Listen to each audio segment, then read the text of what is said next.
To burn the world tonight, that would be wonderful.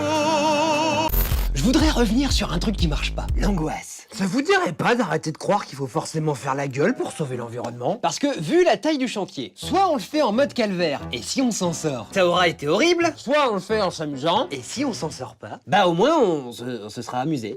Vraiment, Nawak, sauver l'environnement, c'est un truc de sérieux, on n'est pas là pour rigoler, c'est pas un jeu. Va refaire le crépi avec ton front. Pour commencer, et comme par hasard, le jeu, c'est un des facteurs qui stimule le plus l'être humain pour le pousser à se dépasser. C'est parce que neurologiquement, un des fondements de la motivation, c'est le plaisir. Et du plaisir dans les jeux, il y en a plein. D'ailleurs, le jeu, c'est aussi un truc qui relie tous les mammifères. Par exemple, on a pu constater qu'un lionceau qui joue pas, il apprend pas à chasser, et du coup, il meurt. C'est parce qu'il n'y a rien de plus puissant qu'un jeu pour faire apprendre quelque chose à quelqu'un et pour le motiver à passer à l'action. Mais nous, malgré le fait qu'on soit dans une société remplie de jeux, on continue de trouver ça sympa, mais pas très utile. En gros, résoudre un sujet important, ce serait incompatible avec le plaisir. Oui, monsieur le directeur, écoutez, non, je ne comprends pas. On leur a fait enlever les ordinateurs, les plantes, les fauteuils, les trombones, et les employés continuent de sourire.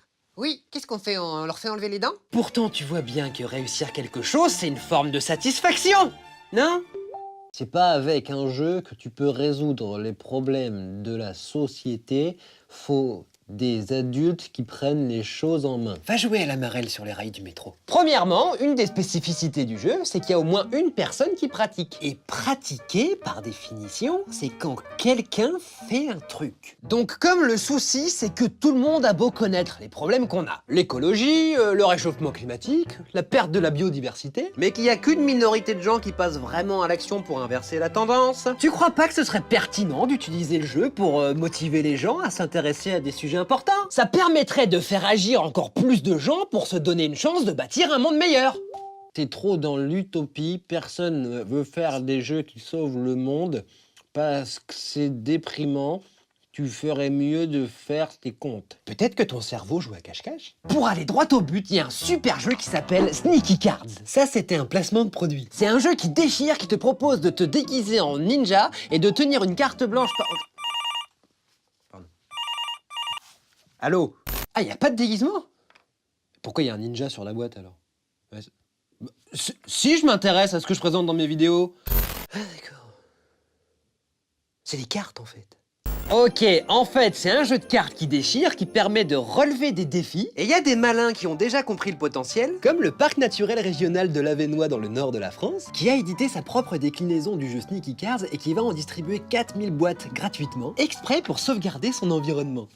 T'as vu, c'est vert, comme l'environnement. Et ça, c'est parce qu'ils ont compris qu'en faisant jouer les gens, on pouvait motiver des actions citoyennes et responsables, sans être culpabilisant. Avec des gestes pas compliqués qui aideraient le monde à aller mieux si tout le monde les faisait. Comme de dénoncer le suremballage en prenant en photo un produit suremballé pour la partager sur les réseaux. Offrir le gîte et le couvert à une famille d'insectes. Et donc vous êtes 80 425.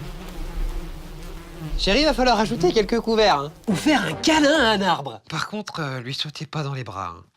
En gros, des trucs qui façonnent plutôt un meilleur quotidien. Et le plus fun, c'est qu'à chaque fois que t'as accompli un défi, tu dois passer la carte à quelqu'un pour qu'il le fasse à son tour, et qu'il la passe lui aussi à quelqu'un d'autre. Tu veux que je te fasse un schéma? Tu peux même suivre le trajet de ta carte à travers le monde en utilisant l'application gratuite ou le site internet Sneaky Cards.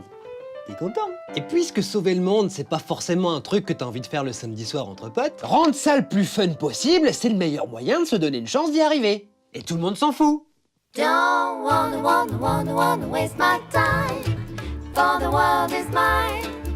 Don't wanna waste my time. Ramasser plus de 10 déchets dans la nature, se passer d'écran pendant 24 heures. Zoé, c'est toi qui as rajouté une carte? Arrêtez d'être condescendant pendant 24 heures. Ah si, c'est écrit au feutre. For the world is mine. Alors maintenant, pour découvrir l'ensemble des défis de Je commence aujourd'hui, rendez-vous sur jca.fr. Tu connais, c'est Internet.